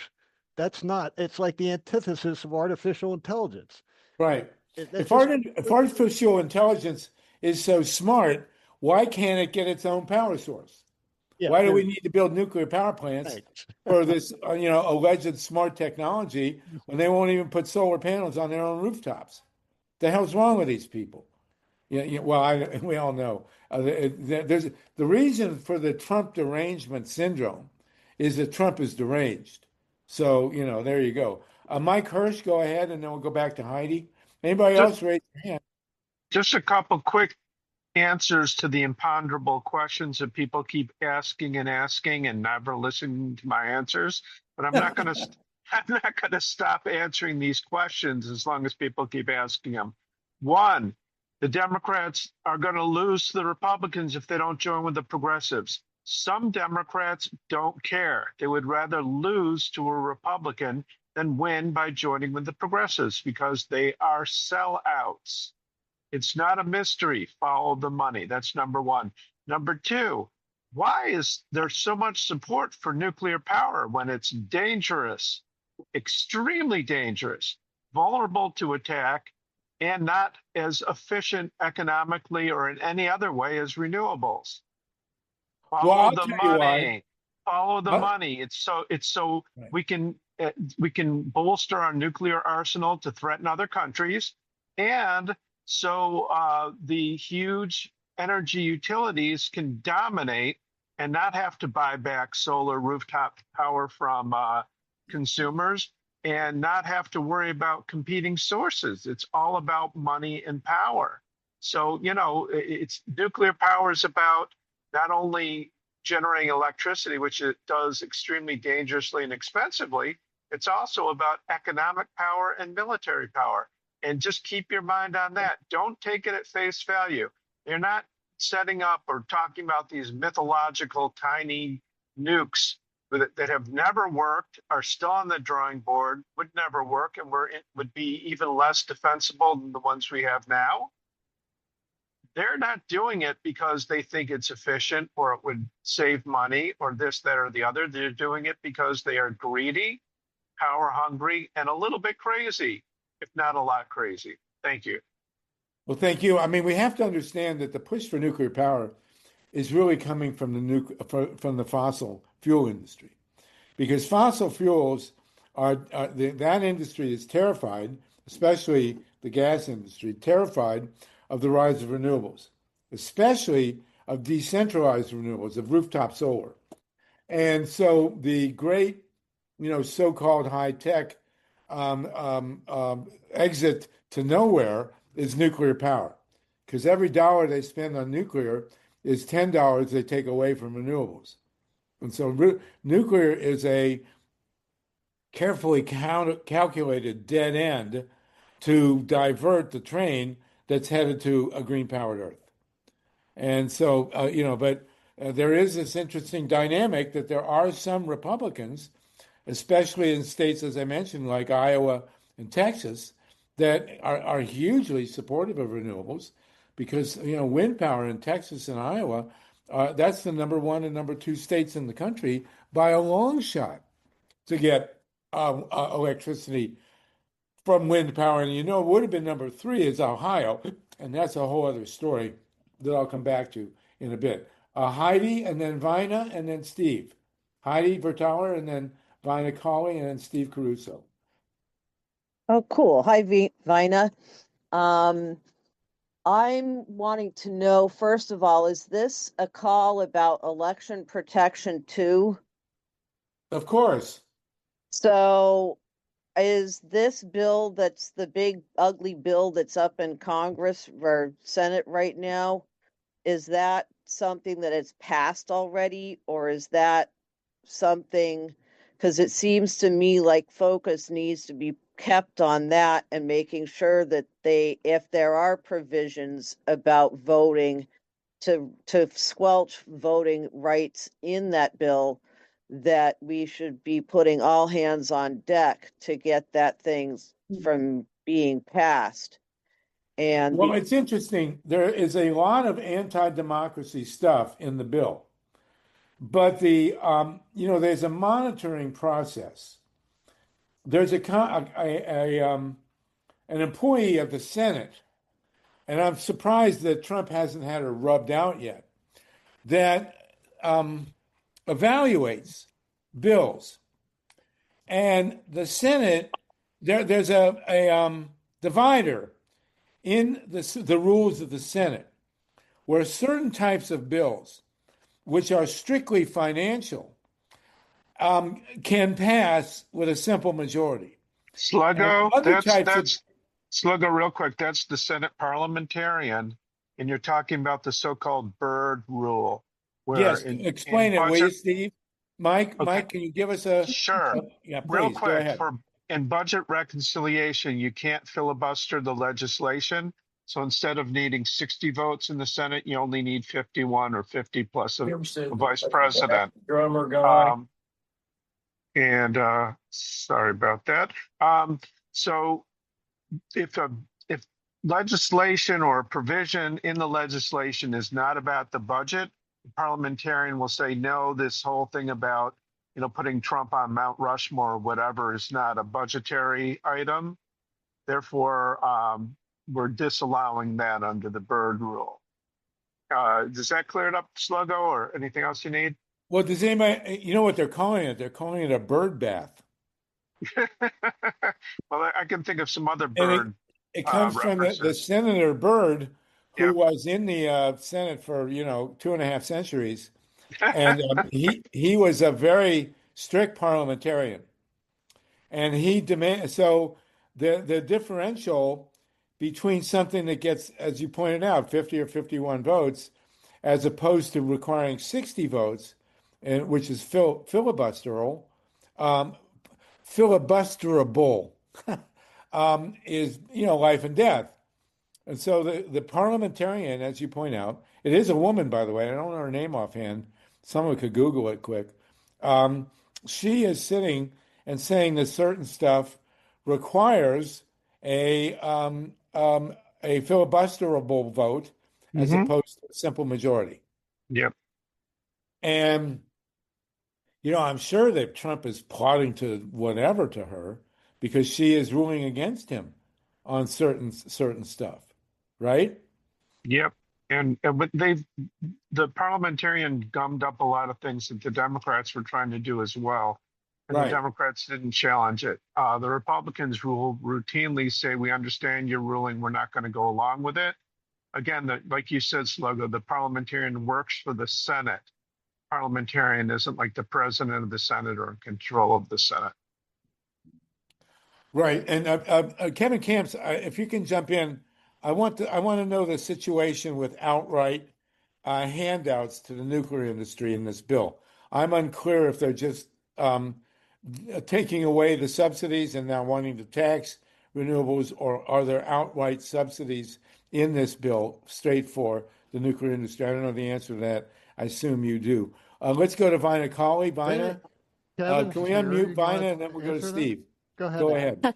Hi. One reason that they've been pushing small modular reactors as a safe, clean energy, and I don't think anyone was lobbying about how bad it was, and so they think they can put these small modulars at Piketon and other sites, and we're getting clean energy. But what we're doing, we're getting the same waste that we had with the large reactors as we are with these small reactors. So it's not any better. It's still just as bad, and they don't know what they're going to do with the waste. And I want to also mention about RECA and the compensation bill.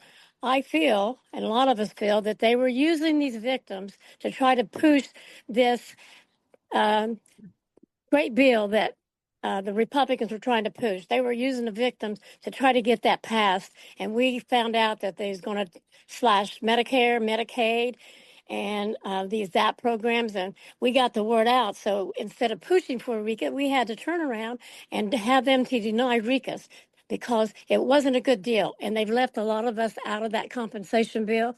They got the 2 gas diffusion plants in that bill, but Portsmouth, who's worse than both of Oak Ridge and Paducah, was left completely out of the bill because they continue to do production here. They got the high assay low enriched uranium going in the GSEP project, and they've been doing this since October of 23. They were supposed to start it up and do samples, but they haven't shut it down yet. So they have plans here to keep producing here at Piketon. And they don't care if we're 107% of childhood cancer, higher than the national average here. I mean, these kids, our family people are dying here. Well, Joe Mangano, who we've had on before, is just coming out with a study that shows that when nuclear power reactors close, the infant death rate plummets. There is a direct connection between the operation of a nuclear power plant and infant death rates in the neighborhood. And Vina, you may want to take a look at his study. I don't know if you're in touch with Joe, but it's very important. We're going to go to Steve Caruso. Thank you, Vina. Steve Caruso, and then I want to ask Kevin Camps directly about subsidies in Trump's bill, and then we'll go to Patricia and Heidi. Folks, we usually go to 4:20, but California time, but I think we're going to cut it short today because we had a great visit with Jamie Raskin. And I do want to have, by the way, we do want to have an open forum on the Iran situation. We got cut off on that last week. So if you've got anything you want to say about the Iran bombing, which seems like 2 years ago already, please use this time for that. Kevin Camps, do you want to? Steve Caruso and then Kevin. Go ahead, Steve. Yeah. Kevin Camps is going to be the next guy to invent something that goes beyond nuclear. Take it, Kevin. Thank you. Thanks. Well, it's been a long time coming for these subsidies for nuclear power.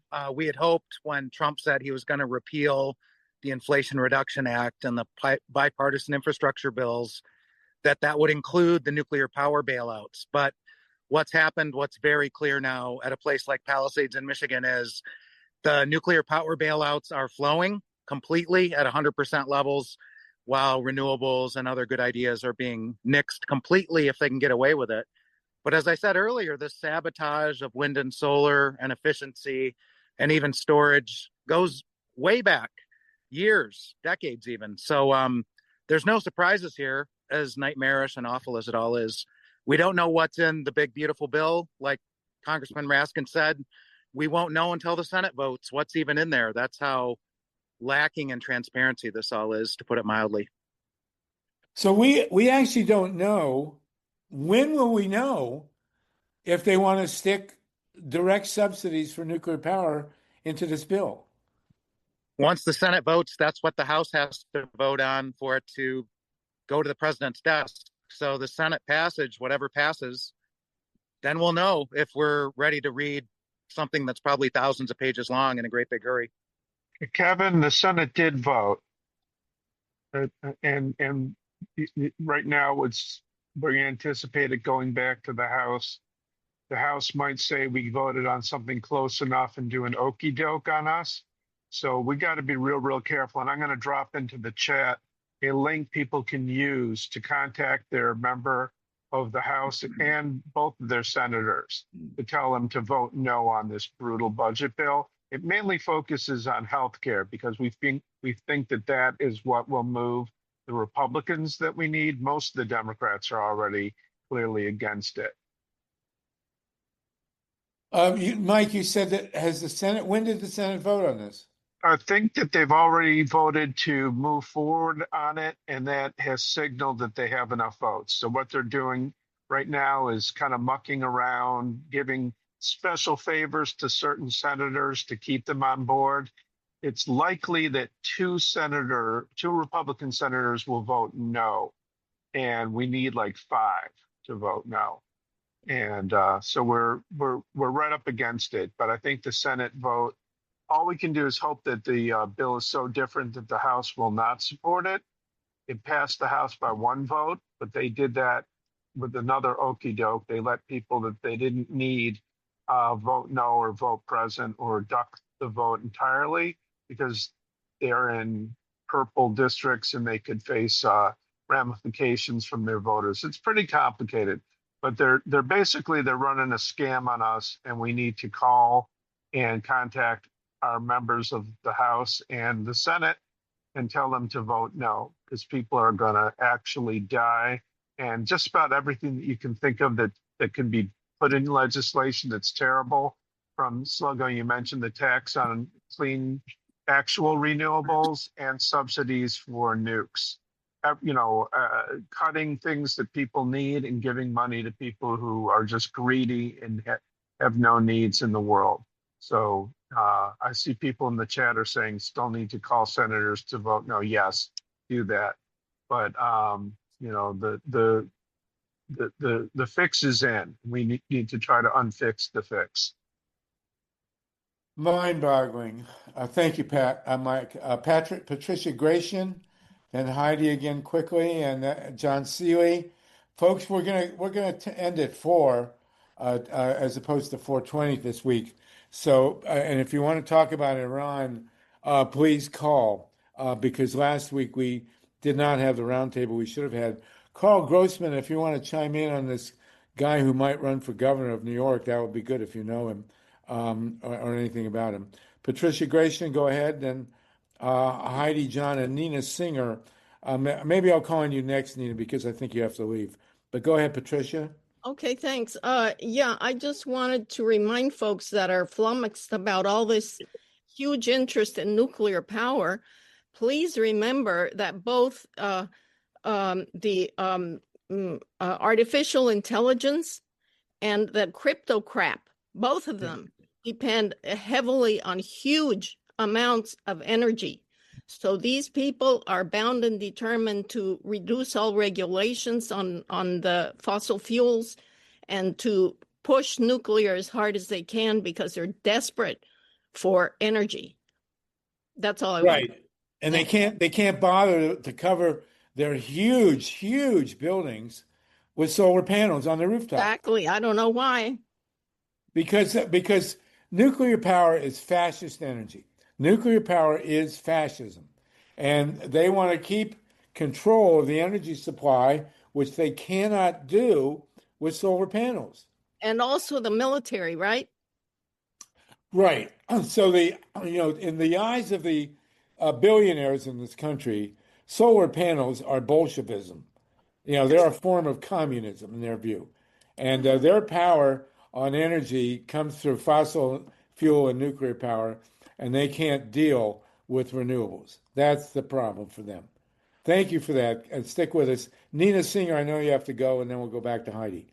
Go ahead, Just a quick thing regarding calling the senators. I've been going on a blitz for the last couple of days, calling my two lovely senators, Rick Scott, well, don't even get me started, and Ashley Moody. I called Josh Hawley. I called Colin Murkowski. Who else? I called one other one, just to say, please vote no on the bill. And I told them also this thing with Planned Parenthood that they want to get rid of. I'm telling them, I'm just literally laying it on. It says, you know what? Think about your constituents, not about, I don't want to say bowing down to Trump and following an order, but if they really care about the constituents, why don't, they're just cowards. They're cowards. Right. A senator you might want to add to the list now is Tom Tillis from North Carolina. Oh yeah, Tom Tillis. He's voting no. He's voting no. Rand Paul's voting no. We need Hawley, we need Collins, we need Murkowski. I left messages for them, left messages for Ron Johnson as well. But who knows what he goes? He flip-flops. But Right. we need three more, just three. Well, Rick Scott of Florida is one of the most abominable people to ever walk the face of the I earth. have more names for him, and I wouldn't say this here. All these other 141 people.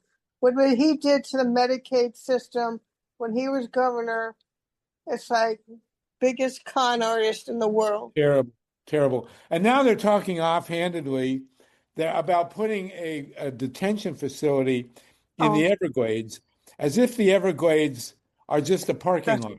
Now, I mean, wait a they've been minute. a Isn't there foundation for years to save the Everglades, and now these jerks want to put some kind of prison in there. I mean, it's like what? Alligator Alcatraz? There's a big protest happening there tomorrow in Miami. If anybody here on the call left over is down in that area, a lot of Yeah. people have been down there, the environmentalists. Isn't there a provision, about the sacred land? Because that's all from the Miccosini tribe. The Miccosukee, yeah, I don't know, I but meant to say, I'm sorry. that's all right. That's all right. Well, the alligators at Mar-a-Lago might be interested, so we'll see about that. And Thank you for 4th of July, that. there are protests too. So Thank you, Nina. Thank you for that. Let's see. Anybody else want to jump in? Kenny, if you're still with us, John Steiner, John Seeley, go ahead, please, and Nicole, and then Steve. Well, yes, I didn't want to let stand the sort of pessimistic thing of well, it's all fixed in the Senate and let's move to the House, because the latest bulletins from the Hill are, Thune still has to nail down Murkowski and Collins, and there are some conservatives who aren't certain because they're pressing for an amendment for further cuts on Medicaid. And I mean, someone in the chat says, well, is Fetterman's going, oh, I just want to go home. So maybe people in Pennsylvania or around there should call Fetterman and say, well, hang in there. But there's still Senator Curtis in Utah who's uneasy about the land sale, federal land sale. So I think they killed the land sale. I think the land sale is out. They pulled that. Yeah. Well, but keep the pressure on in Maine and Alaska and Pennsylvania, and call Ron Johnson and tell him, stick to your guns, Ron. We can't expand the deficit. Well, it's insane. Carolyn in the chat says they killed the land sale and then put it back in. Anyway, okay. Thanks, John. Nicole Ong again, then Steve, and then Heidi. Anybody else want to jump in? Also, if you want to talk about Iran and all that, I do actually. We're just going to go to the top of the hour. 27 more minutes. Go ahead, Nicole. Nicole Ong, are you unmuted? Yeah. Carl Grossman was unmuted, and he can turn his video on if he wants, since he's co-hosted. So Carl, you want to talk? Carl, did you want to say anything about the Lieutenant Governor of New York? I don't know anything about him. Do you? He's refreshing, and he's challenging Hochul, and he's a promoter of renewable energy to deal with climate change. But it's not clear so far whether he opposes nuclear power. Ron Leonard told me he does, but let's find out and let's see if we need to talk to him. I mean, I'm sure he'll come visit you. So, but this is important. I mean, if a governor of New York is going to support nuclear power, she's got to go. I mean, it's just ridiculous. So, if this guy's an alternative, let's figure it out. Okay, thanks. Ron Leonard was here earlier, but he left. Nicole Long is now unmuted. Yes. I'm picking up on the bill. Besides those two, I watched on PBS News Hour. They mentioned like about 8 more senators that could be voting for it, and I'm surprised to see that Rick Scott is one of those that might vote no. I know Fetterman voted no, and so if somebody can watch the PBS hour and call those other 8 that could be voting no. In addition, regarding the Iran bombing, I read that one of the reasons why Trump bombed it was because he wanted to have access to the antimony, because the Chinese are stopping shipment of antimony to the United States to whenever it's going to be used for arms. And then regarding the nuclear power, don't all those nuclear plants need the water? Can we get at them through the water, restricting, water, something to that? They've had that problem. It's a good point. Milo Reason has pointed out that the 3 reactors in Arizona at Palo Verde evaporate gargantuan quantities of water in the desert every day. And the LA Times has been running some articles about water without ever mentioning Palo Verde. And they also ran a big story about the San Andreas, never mentioning Diablo Canyon, which could be totally turned to rubble by the San Andreas fault. But good points, Heidi, Nicole. And, the question is, if Trump finds himself losing on this bill in the Senate, who's he going to bomb next? Is he going to bomb Greenland or Canada? I mean, it's become very clear.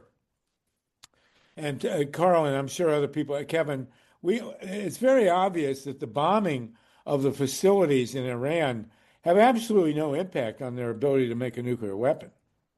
I mean, you can buy, as I mentioned before, Nagasaki and Trinity, those 2 nuclear bombs required less than 15 pounds of plutonium. I mean, you can get 15 pounds of plutonium on eBay, for God's sakes. It's nothing. There are tons of plutonium all over the world. If, God forbid, Iran wanted to drop a nuclear weapon on Jerusalem, they've got, and building a nuclear bomb these days is like, assembling a lawnmower. I mean, anybody can do it. The plans for a nuclear bomb were published in the Progressive magazine in 1994. So obviously, Trump's bombing had zero real impact on the ability of Iran or anybody else to cause a nuclear holocaust. All Iran would have to do, or anybody else, is to send a single drone into any one of the 440 reactors going on worldwide. So that whole Iran thing, as I said to Jamie, the real target of the bombing in Iran was not Iran or their weapons program. It was the 5 million people who marched in the No Kings demonstrations. That's who the real target was. Because one minute we're talking about No Kings, and the next minute everybody's talking about Iran. That's Trump's forte, is changing the topic and turning over the table. Very quickly, Kevin, go ahead, and then we'll go back to Michael Zeusen has jumped in. Kevin Camps, go ahead. Yeah, I just wanted to point out how remarkable it was that somebody leaked the Pentagon intelligence on how little damage was done effectively to the Iranian nuclear sites, and the Trump administration, all the way up to Trump, went ballistic, pardon the pun, to the point of trying to change the subject and blaming Democrats for talking bad about the bombers themselves on the stealth bombers. So Right. they've gone way out of their way to try to conceal the truth. But Iran, no surprise, very likely moved the highly enriched uranium, 60% enriched, and even centrifuges before Trump pulled the trigger. So They were warned ahead yeah, of time that's by all true. Trump. Right. It's just a big show. It's just a big freaking game with these guys. Well, Imagine. just for reference, yeah, go ahead. Sorry, Steve. Yeah, the atmosphere is only breathable atmosphere is only 3 miles high. You got 92 reactors in the United States putting out heat. You got the rest of the world with these reactors putting out heat. You know, it's ridiculous. We got heat that can be used to solarize the whole planet, but whatever. Right. And just for point of reference, Hiroshima required 150 pounds of enriched uranium. That's what it was. And the Iranians are known to have at least 900 pounds of enriched uranium that they protected. So they've got enough for 6 Hiroshimas and God knows how many Nagasaki's with their plutonium supply. So, it's all ridiculous. And anyway, Michael Zeusen, you haven't spoken yet. Go ahead, Michael. Yes, can you guys hear me? Yeah. Can you guys hear me? Yes. Oh, okay. Hey, yeah, so look, I'm 66. I went to nuclear chemical biological school in the Army for a week. I just went on to Jimmy Carter's speech about energy in 1977 when I graduated high school. Yeah, I just got to get it off my chest. We should be using solar panels all over the country right now. There's enough solar energy to power the planet. Plutonium-239 is the isotope is radioactive for 24,000 years. We got no place to put the high level of radioactive waste. Again, it's Republicans. Republicans are the problem. The house where I grew up on, that my parents sold and moved to a higher price exurb, has solar panels on it. The neighbor in California where I'm living right now has solar panels. It's working fine. Alaska is heating up. I lived in Alaska. Alaska is ridiculous anymore. It doesn't even really get cold like it used to. And and it's 102 degrees in Paris today. So, oh my God. yeah, I don't know what to say. Go Democrats. Well, was that? Get the education out there. I mean, these nuclear executives, chemical and petroleum executives don't know the science behind it, obviously, because they're mortgaging their grandkids' a future. Look at it. Yeah, my grandchildren. Absolutely. Yeah. Thank you, Michael. Thank you for that. It was 102 in Paris. It was 108 last week in New Jersey. 108, and I was swimming in a pool, and the pool they couldn't cool it. It was into the 90s. The swimming pool, unreal. Michelle Anonymous, you haven't spoken, Michelle. Yeah, I just was.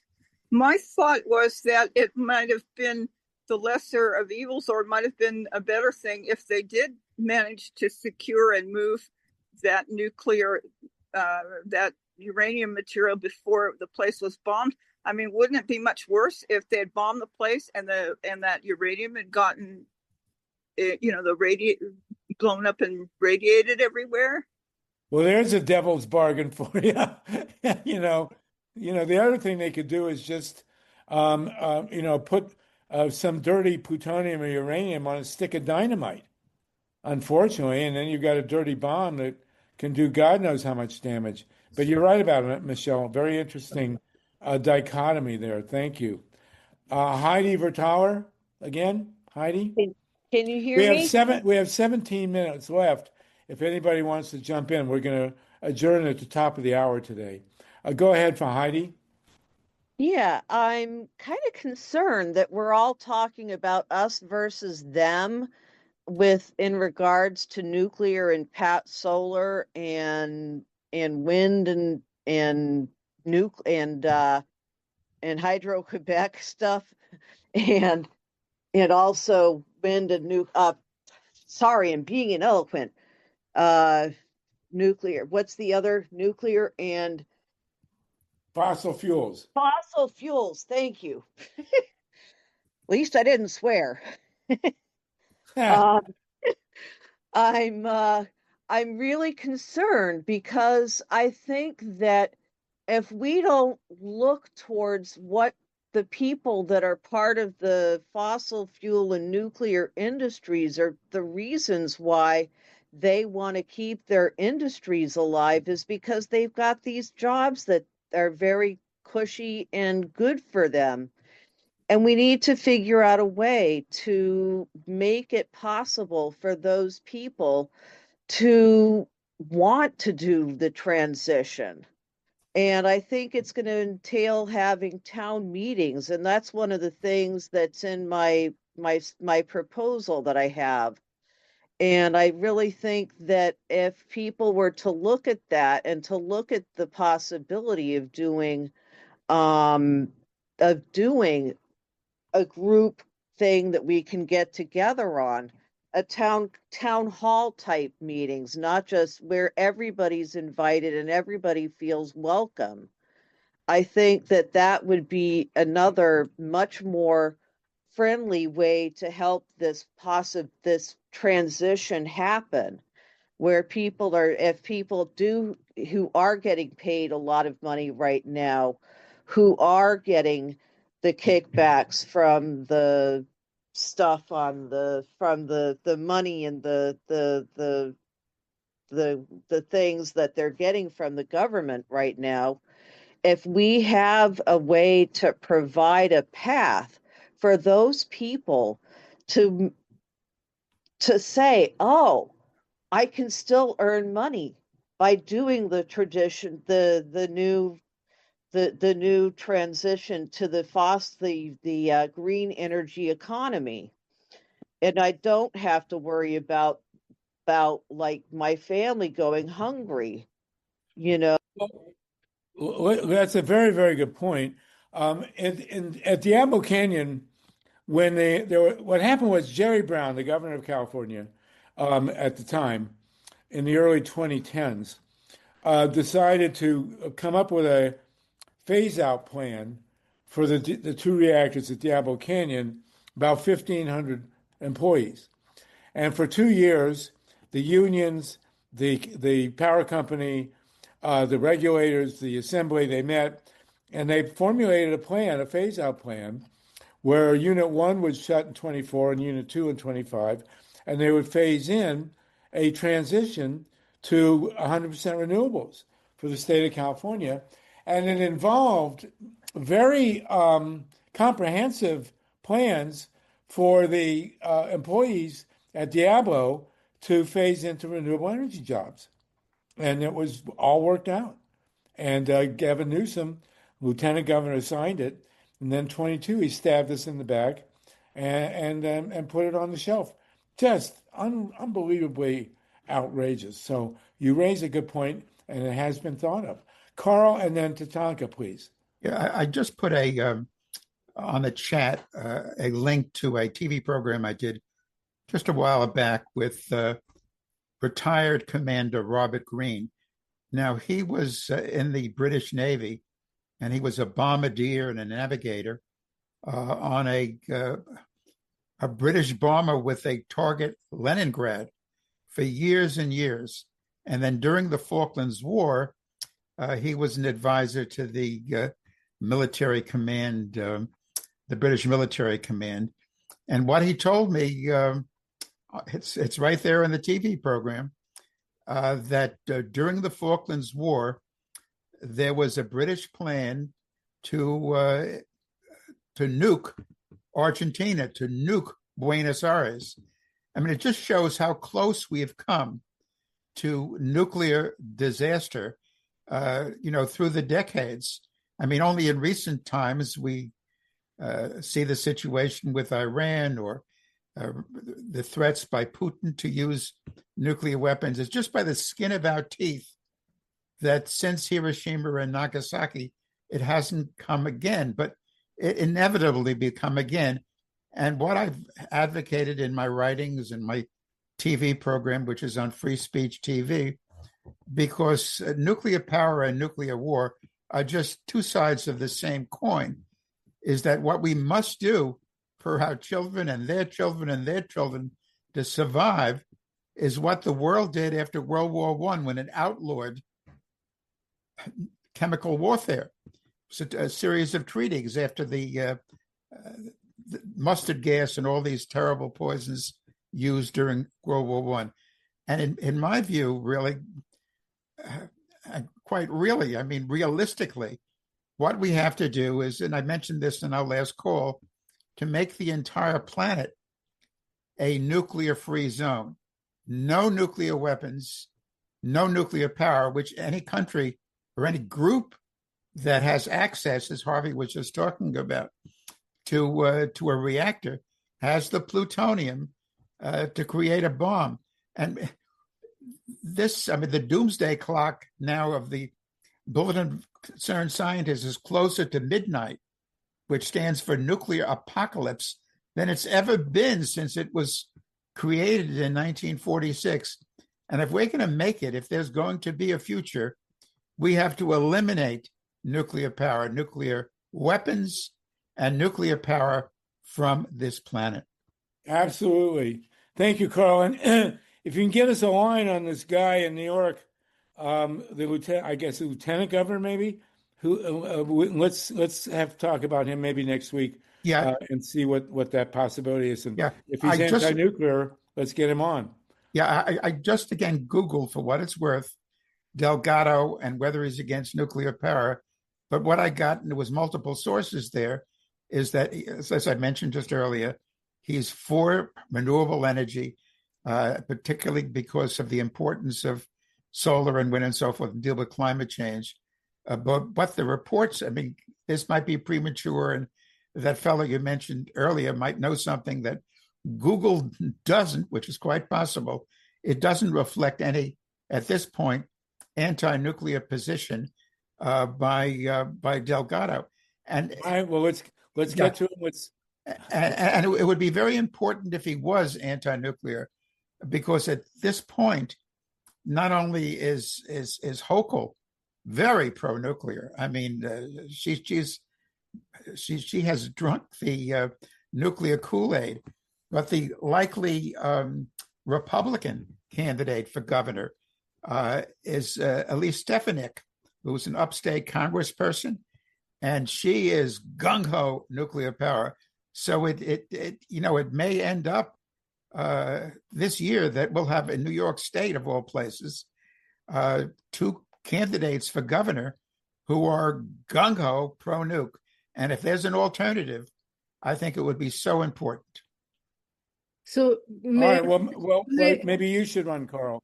Miley, go ahead, and then Tatanka. Let me just reiterate that it was Mana Jo Green, the great anti-nuclear activist who helped to shut down Indian Point, who is vouching for Antonio Delgado. All right, well, let's do some more research on that and see if let's see what we can do. Yeah. Absolutely. Thank you both, Tatanka, and then we'll go to Howie, Donald, and then we'll pretty much be out. Go ahead, Tatanka. Yeah, there's so many people to thank here. Thank you, Carl, for talking about the intimate connection with nuclear war and nuclear energy. The only reason for its existence, nuclear power, was to create fissile material. Thank you, Harvey, for talking about all that plan that Heidi talked about. That was totally worked out with Diablo Canyon. There was a path the unions bought in. There was a path for the unions in the solar field, and they knew it. It was built into that program. So what's been subverted is coming from the top. I guess the other thing I'm really grateful to Mike and to Harvey for bringing Jamie on. How wonderful he is consistently. And thank you, Howie, for all your work that you've done. So I just want a reminder, I've been a drumbeat about this. This is a long process. I mean, the whole energy thing and the warfare thing. So going back, at the latest, the 15th century, we're talking about the whole colonial experiment. The elite of Europe had a name for themselves, the people that financed the people that colonized Africa and Asia and the Americas. And they called themselves the Northern Industrial Alliance. Alan Dulles wrote the mission statement for the CIA. The mission statement for the Northern Industrial Alliance was to avail ourselves of the raw materials of planet Earth to which we are entitled. The mission statement of the CIA, to avail ourselves of the raw materials of planet Earth that support our way of life. There's a connection with all this. 50 years ago, I heard from a consultant with the Royal Dutch Shell who worked intimately with Exxon in 1978. They knew climate change was real. They'd done their studies. They knew that they were the primary culprits, and they went another way. And we know the story, creating climate denial, going through the Koch brothers, etc. Their 50-year plan I heard about from him, from my friend in 1978, was after getting the panels off the White House, and there would be a whole new change of government. You wouldn't hear about solar and how it would build up again. By 2020, they would be championing solar, wind, all the renewables, but because they intended to own every aspect of energy in the world. And those things would be phased into the century-long project that would keep the extractive industries going. We're dealing with a global criminal conspiracy, global criminal enterprise to maintain militaries, to maintain the control of resources. So here we are, we're living through this. They also count on us not to be able to get out of our silos with our favorite issue. They work the 20% of the 80-20 equation. They know we're 80% of the people. Minority government has been always the agenda. So yes, I don't know. We need what? Our new constitutional convention with all these brilliant ideas of the future we really want. We need some way of bringing the progressive agenda, the progressive vision, to have enough allies for a broad coalition to make a difference starting now through 26 and 28. It's not that we can't do it, but that's the job we have to do. We cannot be fighting each other over and get overwhelmed because they know what they're doing. They're hitting us, on the warfare issue. Hitler got distracted right when they could have conquered England. Don't go in two directions. Well, they're going in 100 directions. Everybody in this criminal enterprise is getting their hand out and fighting over the money right now. That's the only thing they're fighting over is how much money they can each grab from this. And as far as I can see, they don't have a vision for the future of the planet, wherever they go with that, I don't know, but they're not particularly cared. It's very clear. So it's up to us with the kind of positivity that Jamie exudes and people on this call exude, that we build a broad coalition now so that we can make a difference in 2026, make a difference in 2028. Meanwhile, get on the phone now. But thank you, everybody. Thank you, Tatanka. Much appreciated. Very well spoken. Howie, Donald, and I think we're going to do it.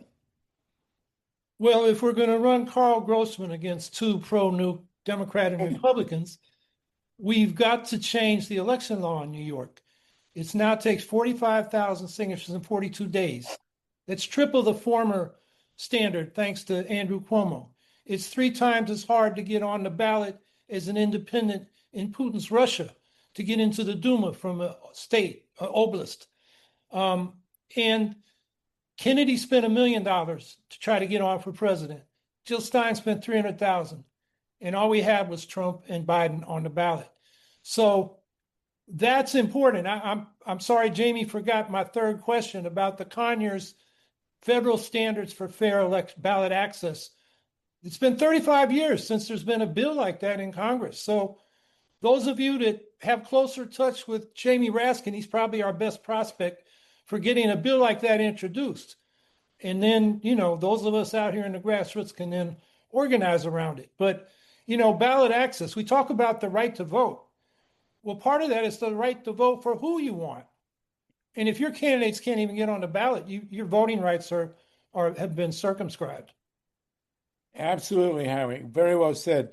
Howie, do it, and then we'll end with Mike Hirsch, who brought us Jamie today. Go ahead, Howie, and then Mike. I'd like to follow up Tatanka's statements with the boots on the ground power, right? Mamdani's mother is somebody who's well connected in media, but well connected in many other places. I put in the link in the chat to some of those connections around the world because it's both about narrative and it's also about momentum with on the ground organizing. Great. Thank you, Howie. Let's slip in. Oh, thank you for that, Howie. Let's skip in Donald Smith, and then we'll let Mike Hirsch take us away. Go ahead, Donald. Okay. Yeah, Harvey, I sent you an email from this anti-nuclear activist, Jerry Pollitt in Washington State. I'm always getting emails from him about the danger of nuclear waste seeping into the Columbia River from the Hanford Nuclear Power Plant in eastern Washington. And so there was a problem before, but now with the Trump administration, they're even lowering the money that they devote to the cleanup there. And there's very high level waste. It says they said that it's so high that 2 minutes of exposure to the soil would be lethal, and it's only like 1,000 feet from the Columbia River. So he's always playing for. So maybe you want to invite him to talk here sometimes because I think he needs exposure.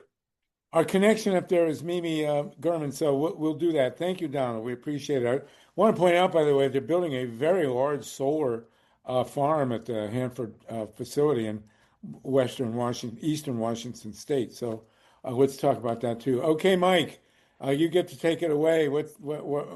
Thank you again for Jamie and everything else. No nukes, everybody. Please join us again next week. Mike, go ahead. Mike Hirsch. Yeah, thanks everybody. Howie, let's get together on that Conyers legislation. I know that Jamie was very close to John Conyers when they were both on the Judiciary Committee together. And it sounds like really good legislation. We shouldn't let it languish in obscurity. We need to bring it forward.